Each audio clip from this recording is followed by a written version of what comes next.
I'm here to stay. I'm here to stay.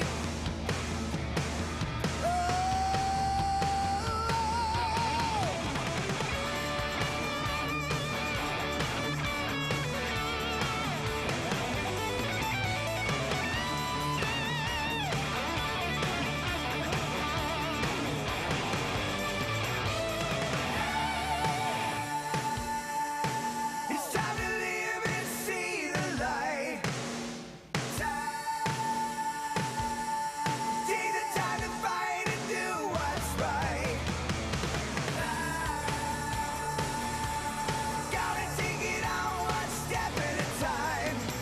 I'm gonna open my eyes to a brand new day. Open my eyes to a brand new day.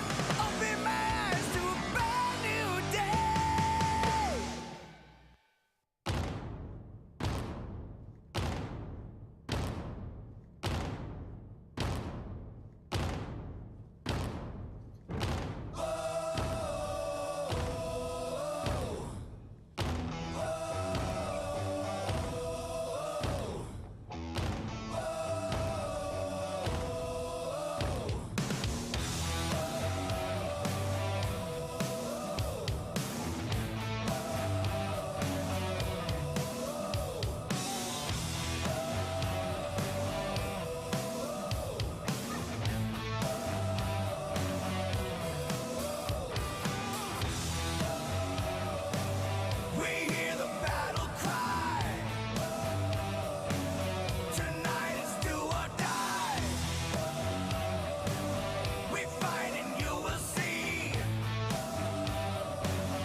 Things simply have to improve. It is 6 defeats in 7 now for the Addicts, and with just 10 matches left, the last thing we need is to be looking over our shoulders. It's Gillingham in town tonight, and they are desperate for the points. Lots coming up in today's show.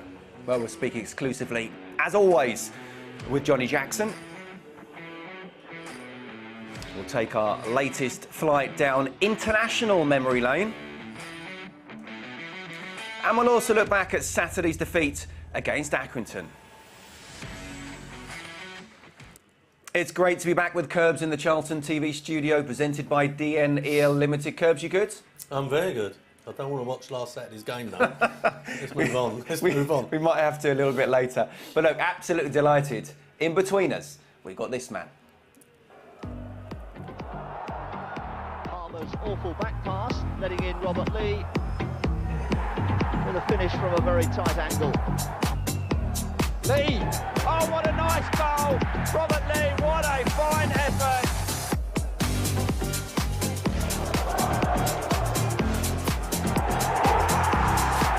Robert Lee, earning 11th place.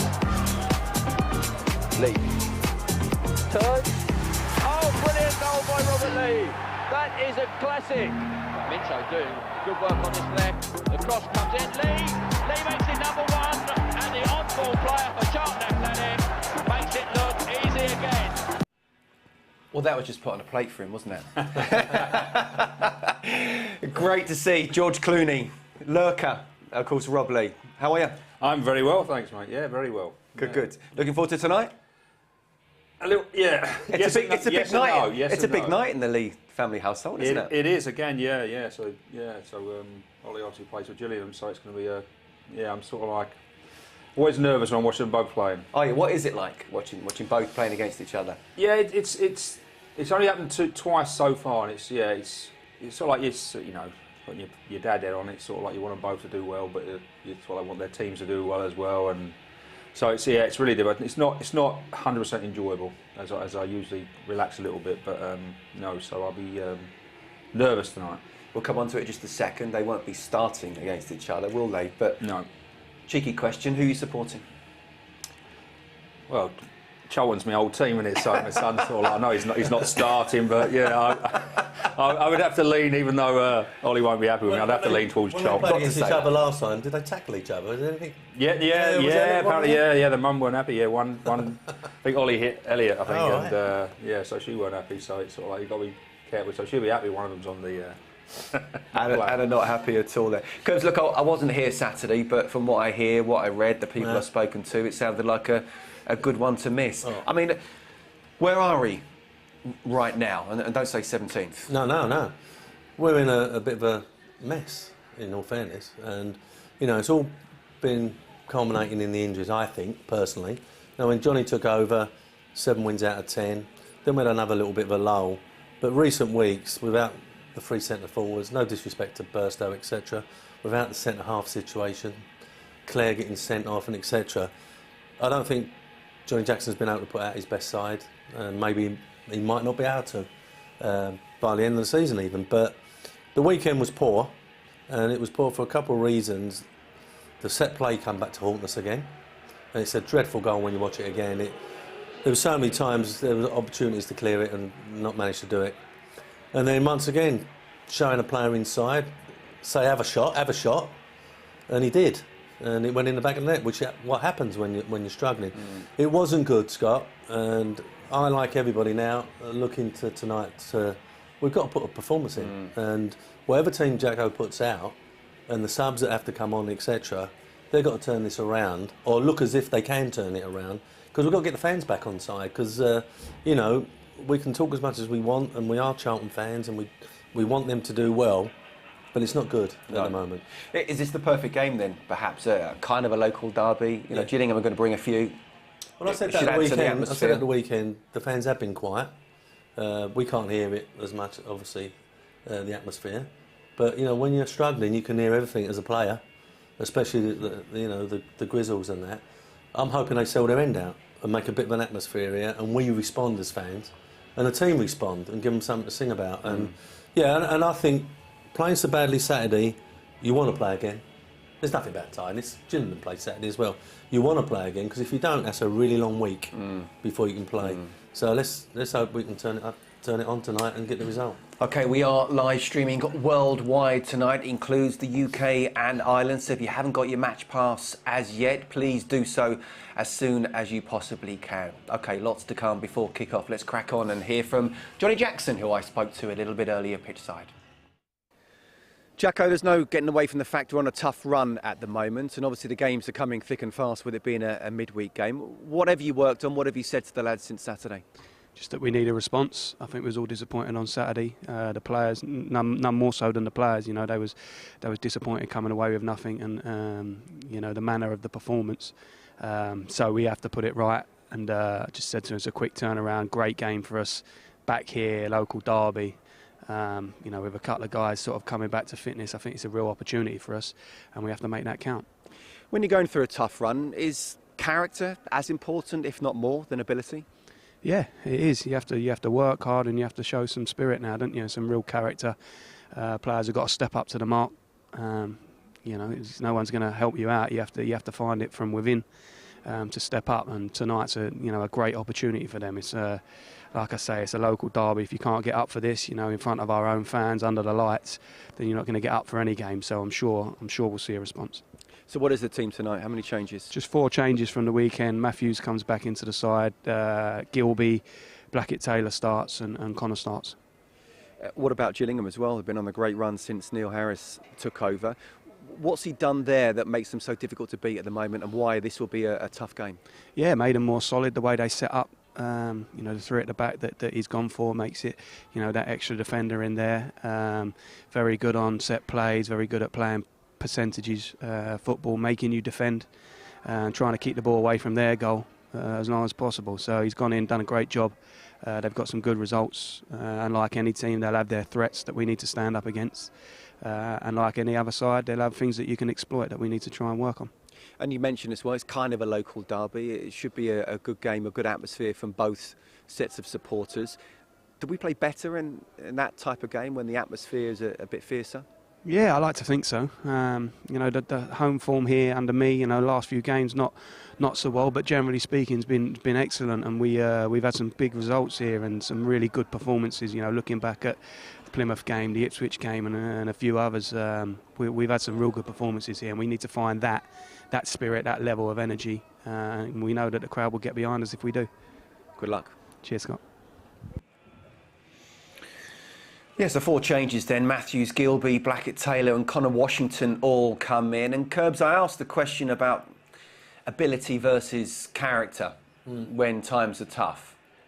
What do you go for? A couple of things go into it, I think, when you're having a bad time. Obviously, you're looking at the character. But it's the players, when you're struggling, you start thinking about it too much.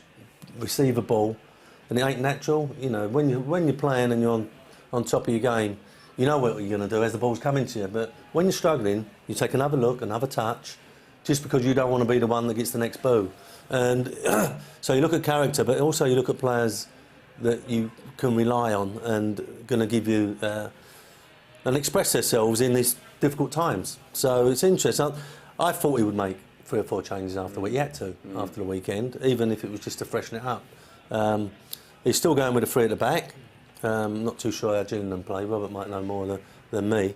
What do you think about that? Some people have said, you know, he should change it, but as a manager, if you start changing, then you kind of lose your identity, or do you need to tweak things? You can look at that, but I only see Lavelle as a centre-back there. You know, the other 2 are doing a job. I agree. At the moment.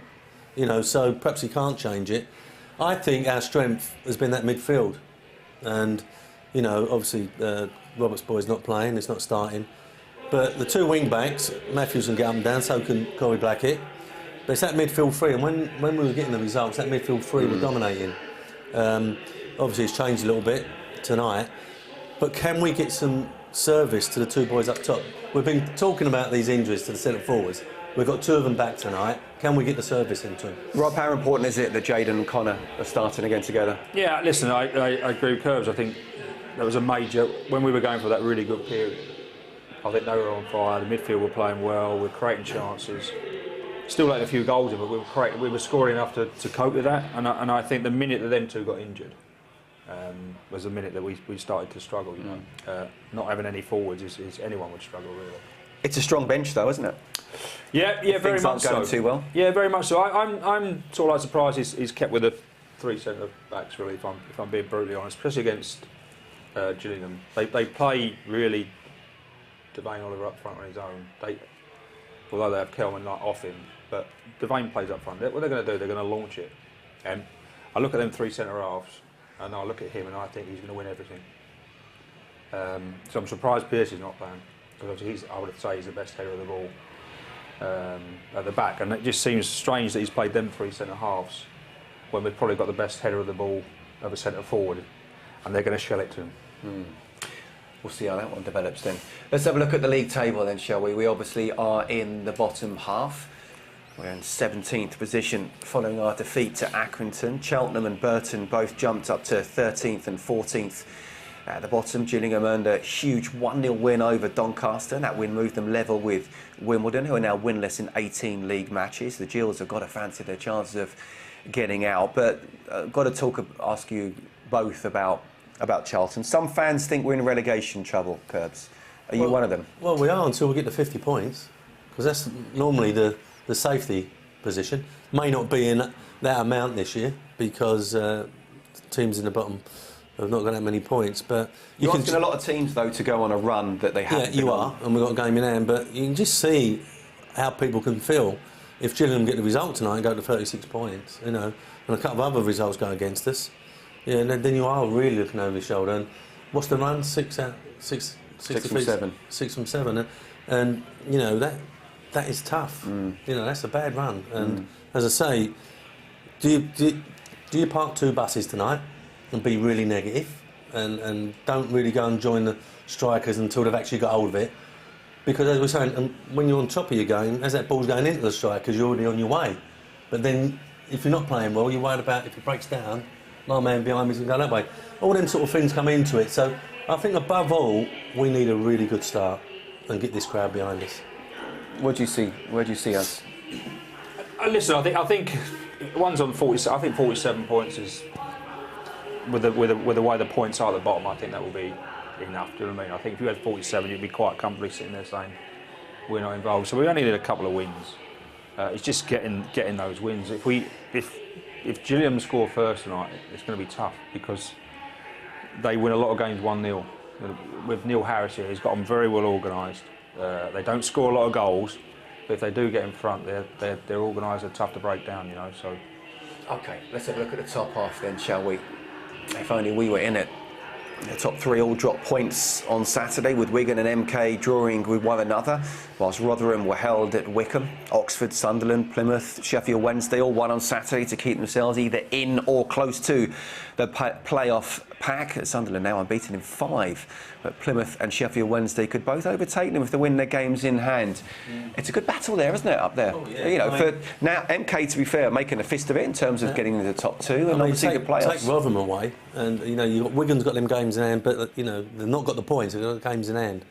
But it's going to be a real tussle after that, I think, to see who gets in the playoff spots. Interesting, Rob, isn't it? Yeah, very much so. There's some big teams up there, aren't there, these days? You know, Sunderland, Sheffield Wednesday, we're going to be in the Premier League, and Rotherham look really, really strong as well. So it's going to be a really interesting battle. Yeah. Tonight's game was, of course, originally due to take place over Christmas, but was postponed due to a COVID outbreak in our squad, and there are 6 other fixtures taking place tonight. They were set to be contested earlier in the season. Wigan, Plymouth, Rotherham and Sheffield Wednesday with all hope to strengthen their promotion prospects tonight. Wigan are at Crewe and the other 3 all have home games. I suppose you'd be keeping an eye out for that Shrewsbury-Morecambe one, wouldn't you, with both teams down there, Rob? Yeah, I think so. Yeah, it should be the ones we were looking at, really, should they? But that's the way. Well, that's where we are at the moment. No, but Gillingham. Yeah, from Gillingham's point of view. For Gillingham, yeah. You've got to switch, Rob, every now and then. I know, it's very difficult. It's very difficult what I do. I'm looking at Crewe, I think, well, Crewe have got a tough one against Wigan, so they'll be all right. I mean, Rotherham should beat Lincoln, so, yeah, I think on the Charlton side, I think we've got some good games coming up. I think we've played some of the tough big boys, and I think you can see there, some of the teams down the bottom have got the big lads coming up, and they're tough to beat. on paper at least. OK, more on tonight shortly, but let's go to some club news updates now, shall we? We'll start with home ticketing news first. And fans are reminded that Saturday's fixture against Burton is our annual football for a £5 fixture. All match tickets are priced at just £5 each anywhere in the ground. It is set to be a busy occasion, so make sure you get your tickets soon. Head to booking.cafc.co.uk to secure yours now. Well, streaming news next, and a reminder that you can watch tonight's game live on Charlton TV anywhere in the world, apart from in the Russian Federation. So if you're watching us on social media and haven't purchased your match pass yet, then you can get yours now. Just £10. Go to cafc.co.uk. Saturday's game against Burton, though, will only be available to live stream outside of the UK and Ireland, and that is owing to EFL broadcasting rules. Well, supporters can now take advantage of free shirt printing as well as 50% off all 2021-22 shirts in the Valley Superstore. Adult shirts are available from £25, while all junior sizes are now available from £22.50. The half-price shirts are also available to buy online, but free shirt printing can only be taken advantage of in store. Now, the ashes of former club photographer Tom Morris, who passed away suddenly at the age of 76 in December 2020, were scattered across the Valley's Memorial Garden in a small service last week. Led by club chaplain Matt Baker, the service was attended by Tom's close friends Ray and Sandra Bamford, Peter Burrows, Alan Honey and Jack Parrott. And just from my personal point of view, I don't know I speak on behalf of all three of us, a fantastic guy and a fantastic photographer as well. Well, Charlton's Fans Forum is inviting supporters to join together at the 2022 Player of the Year dinner at the Valley. A dinner will take place in the Fans Bar in the Covered End on Sunday, May the 1st, with doors opening at 6 p.m. A three-course meal will be served from 7 once the players and management team have taken their seats, with the bar open from 6 until late. And tickets for the popular annual event will go on sale from 11 a.m. on Monday morning. Well, supporters now have the chance to get their hands on a signed, match-worn George Dobson shirt and help support the much-loved Charlton Upbeats 2. Fans can enter an online charity raffle to win the shirt, with entries priced at just £5 each. And you can purchase your raffle tickets now by heading to cafc.co.uk. Finally, Karen Hills' Addicts put in a valiant display against FA Women's Championship leaders Liverpool on Sunday, only to be hit with a late sucker punch. Ella Rutherford rattled the crossbar in the first half, and the game looked destined to be for a goalless draw until the 83rd minute, when Jasmine Matthews headed home from a corner. Charlton will actually face Liverpool again in a rearranged fixture next Sunday when they travel to Prenton Park. We wish Karen and the squad all the very best. OK, well, it's not often that we hear from the opposition on Charlton TV, but one Gillingham supporter has walked all the way from Priestfield to the Valley, and he explains why to Charlotte Richardson. Thank you, Scott. Justin, a very warm welcome to Charlton TV. 45 kilometres later, you're here at the Valley. Tell us what you've been up to today. Thank you, Charlotte. So this morning we've walked from Gillingham Football Club to the Valley in support of Prostate Cancer UK. You know, a massive challenge for us, but one obviously we totally embraced, and obviously can't thank everyone enough for their support. An incredible challenge. Congratulations to you. But I understand this is one of many that you've undertaken to raise money for this incredible charity. Tell us a bit about what you've been up to throughout the season. Yeah, so my first challenge was the Jurassic Coast Challenge back in May 2021. Then we done the Jeff Stelling Walk, the London Stadium Walk.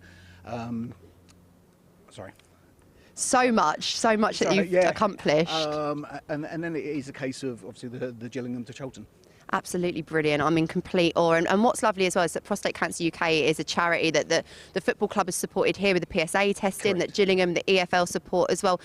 Tell us how important it is to raise awareness for men to understand the health condition. It's massive. You know, the stats of prostate cancer within the UK, you know, one man dies every 45 minutes of prostate cancer. And yeah, if we can raise the awareness, and as you say, that you've had your PSA testing day against Oxford United, and you know, and speaking to the guys, you know, I think you've potentially saved 28 lives in the process, you know, which is absolutely amazing. Yeah, it's brilliant. I just think the work that, you know, Tracy Leeburn does, obviously for the football club, is fantastic. So if there are any Charlton supporters or Gillingham fans here this evening that want to support the fundraising initiative, where can we signpost them to? So as in my Just Giving page? Yeah. So my Just Giving page is Justin Foot on Facebook, or JFoot4 on Twitter. As I say, I'm kind of tweeting throughout the day, and Charlton have been kind enough to retweet along with Gillingham and obviously prostate cancer. Please obviously go on. My Just Giving page stays up until the end of March. So please, if anyone can donate, it'll be fantastic. Now, Justin, please tell me, how are you getting home tonight? Someone's surely giving you a lift back to Medway. No, I'm actually walking, Charlotte. No, we're on the train. But no, it's great to be at the Valley. A fantastic, obviously, football club and a fantastic stadium. Well, you're a fantastic individual. Congratulations on this amazing achievement and for all your fundraising as well. No, you're welcome, Charlotte. Thank you very much. Back over to you, Scott. Thanks, Charlotte, and well done, Justin. Absolutely fantastic. What was it when you said as soon as I threw to that? That's a long way. That's a long way to walk. It's a long way. It's a fantastic effort, isn't it? It's unbelievable. Yeah, it's a fantastic cause. You know, it's a brilliant cause. I find it amazing that he's been out. Me and Curbs were just struggling to walk up these steps.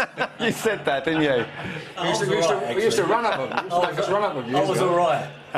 He was lagging. Yeah. He was not. He's gone on holiday again, that's why. I know he is, yeah. We won't go about that. But, I mean, he's covered more ground than he did in his whole career, surely. He did say as he's walking up the stand, he said Lenny used to make us run up here. Yeah. He did.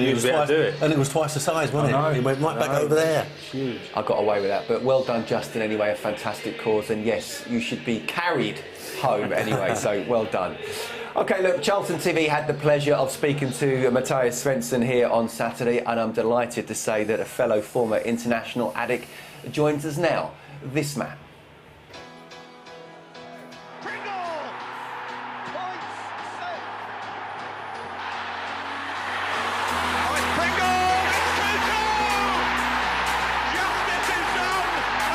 Two of them in the half at the moment. Apart from the keeper, and he can't keep it out either. Front line, fastest to it from the Palace back line. Martin Pringle. Charlton. Still. It is a very warm welcome to Charlton TV and a former teammate of mine, Martin Pringle. Martin, can you hear me? No. Oh. Sorry, I can hear you, Scott. Got you, mate. I'll tell you what, you are looking slick as ever. Thanks. You keeping yourself fit? Not really. I think I got just really good DNA. From what I remember, Martin, you were extremely fit guy, great DNA as well. But listen, great to have you on Charlton TV. First of all, tell it, you joined Charlton in what, January '99? What happened, why, and how did Curbs convince you?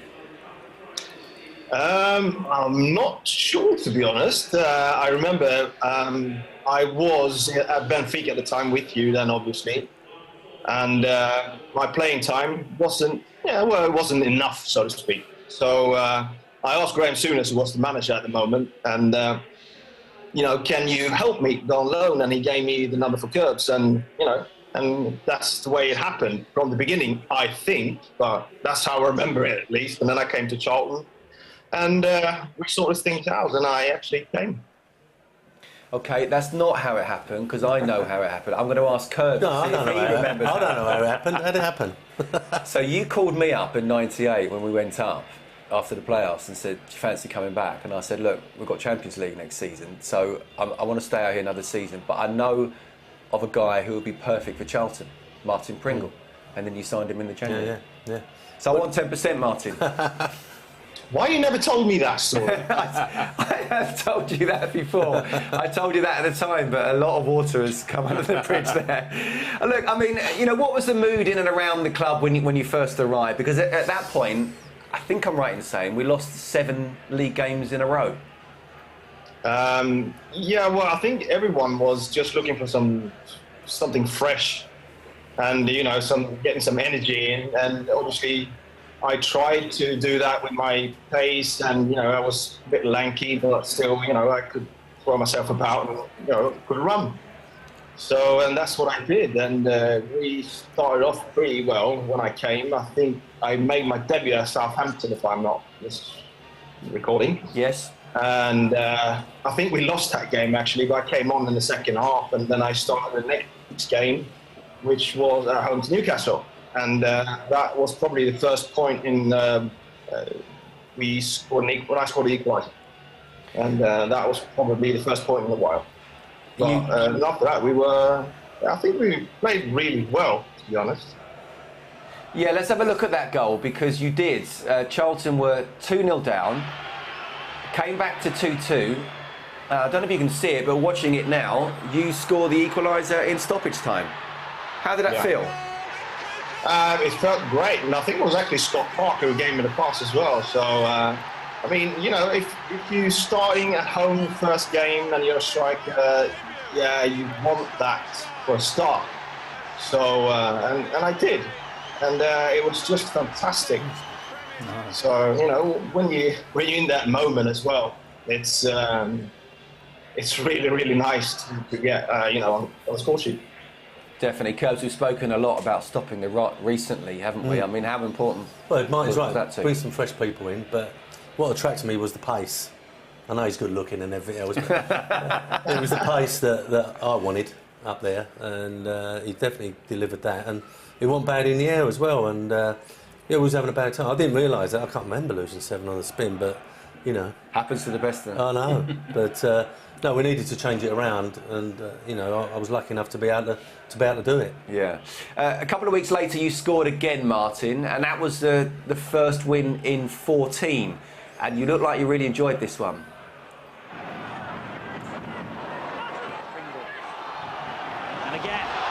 Do you remember it? This looks promising for Charlton. Yeah, absolutely fantastic skill, dribbler. Unbelievable skill, almost Messi-like. Funny you should say that, actually, Martin. But look, I mean, again, that's the pace there, Curbs, isn't it? It's poor defending because they're scared of his pace. Yeah, and you know, perhaps it was played a little bit different Premier League stuff then. You know, there wasn't so much of possession and playing it around the back, and as a centre forward, you don't get a touch for like 10 minutes. You know, you got it up there quickly and play from there, and we could use his pace in behind, and it frightened a lot of teams. Now, Martin, you talk about Lionel Messi. I'm going to compare that goal to Ryan Giggs. Let's have a look at it. Please don't. Please don't.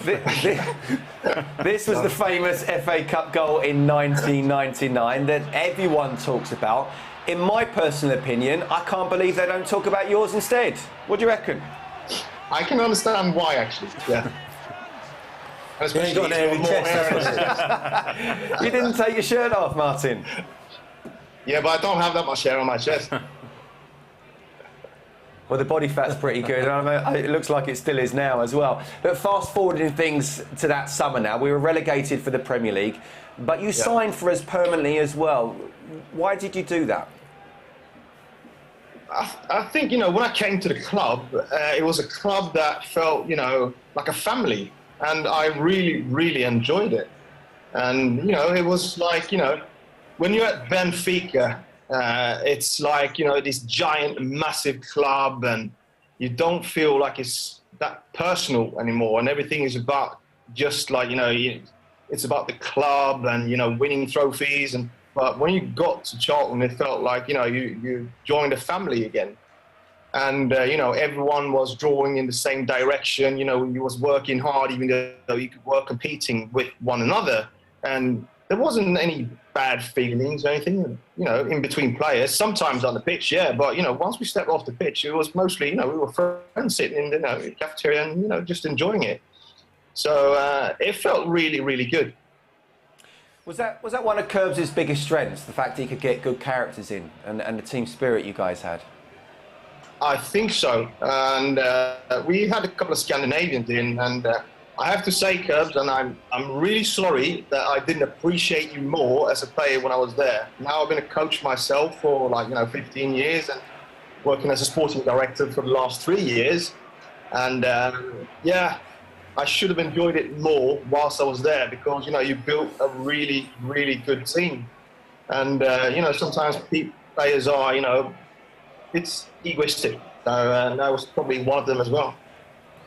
Martin, no need to apologise. I'm sitting alongside two of the biggest moaners as players that I've ever played with. I can moan, yeah, don't I? And it changed when he was manager. Look, just the 4 goals the following season, but we, of course, did make an instant return to the Premier League. What was that season like for you? It was a bit up and down, to be fair. I started out I think I started out injured, if I'm not mistaken. And, you know, I came back into it again. I was struggling a little bit, but I came in.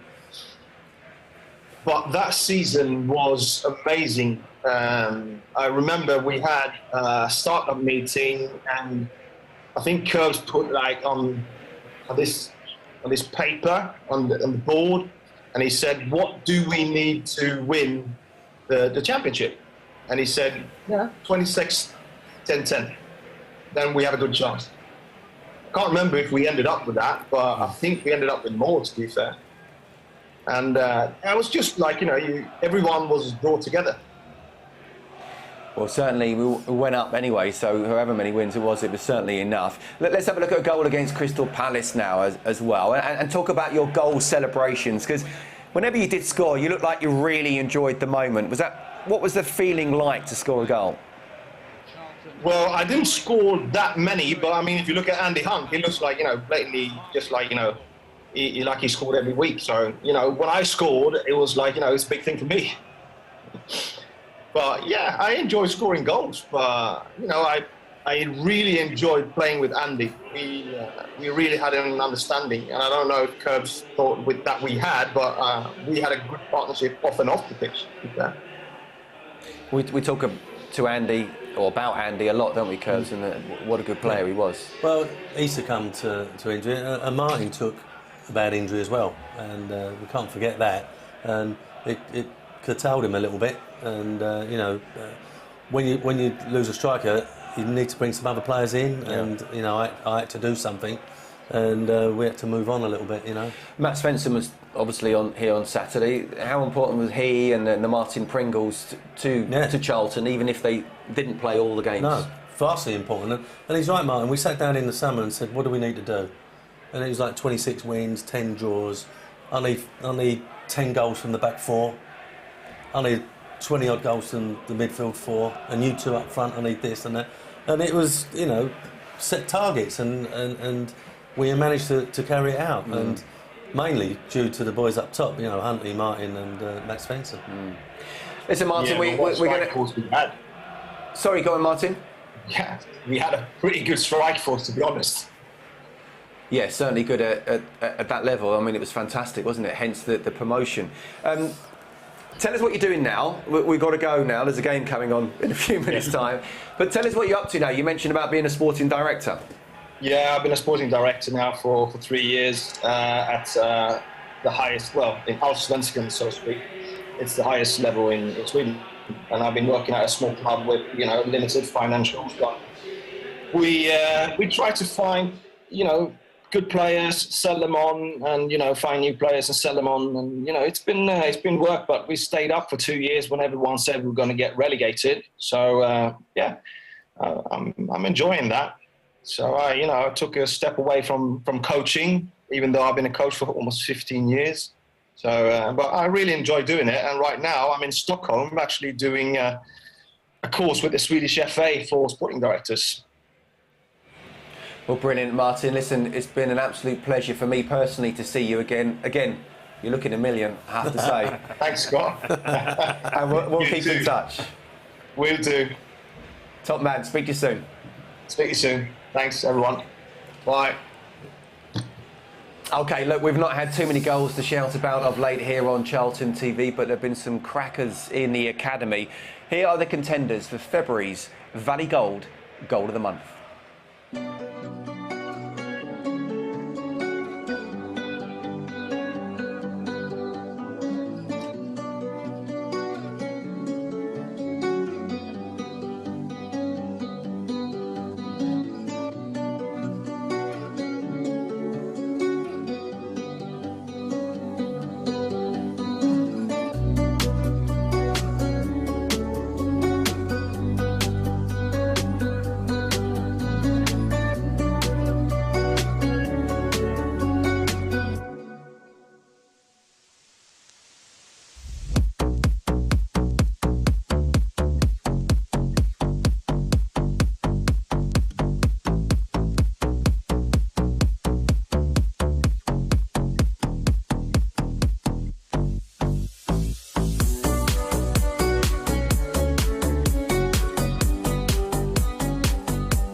There's some really good goals there. Any favourites of yours?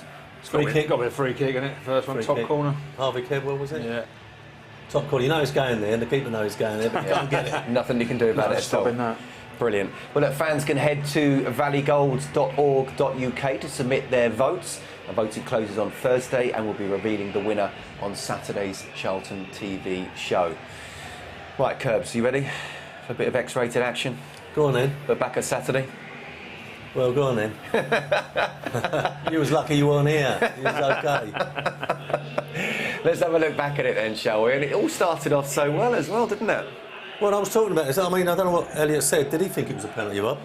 Yeah, straight away, yeah. Because he's yeah. led with his arm. Yeah, you can tell by his faces. Yeah. It's a great start. So what went wrong? Let 2 silly goals in again. And goals that we've seen too often, Scott. That's the problem. We always look a bit vulnerable from set plays, and this is no different. They've both let it go. Lavelle and Stockley have let it go.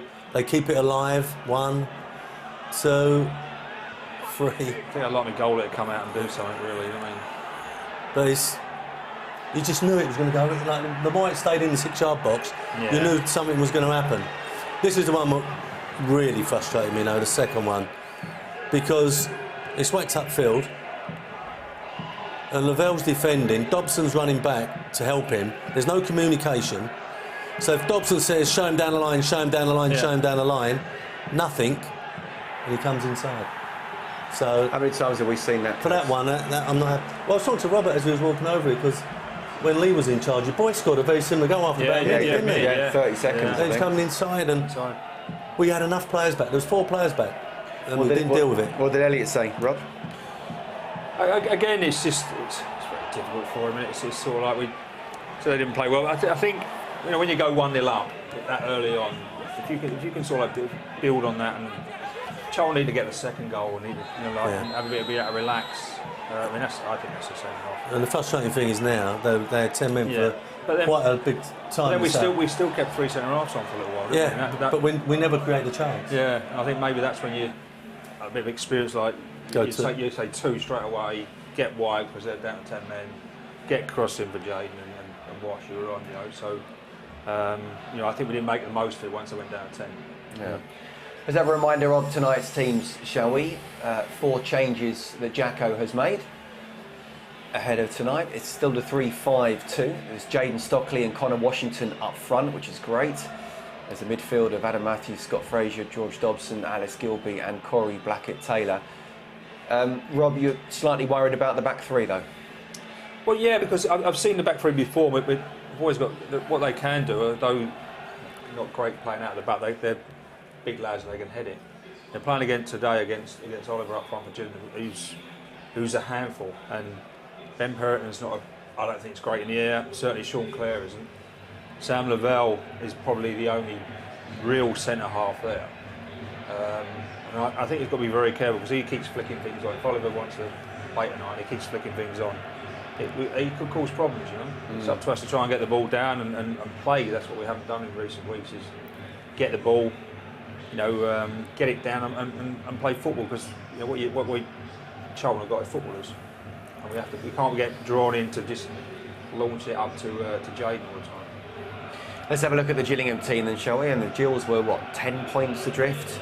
And Neil Harris took over as manager on January the 31st. Been on a brilliant run, haven't they? I mean, you touched on it a little bit earlier.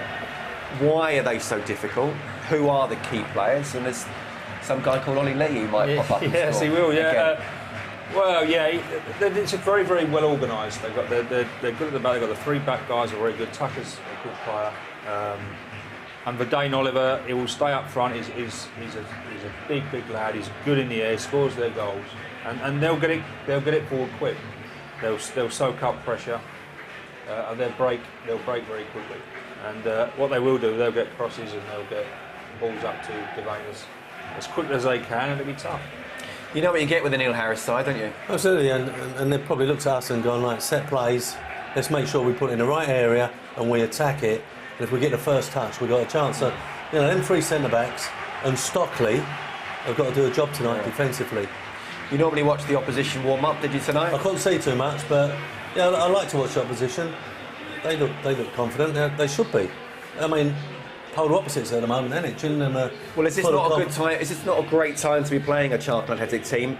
Conversely, what do we need to do then? Because even getting the first goal at the moment doesn't seem to... What Robert said, I think that midfield's got to win the midfield battle.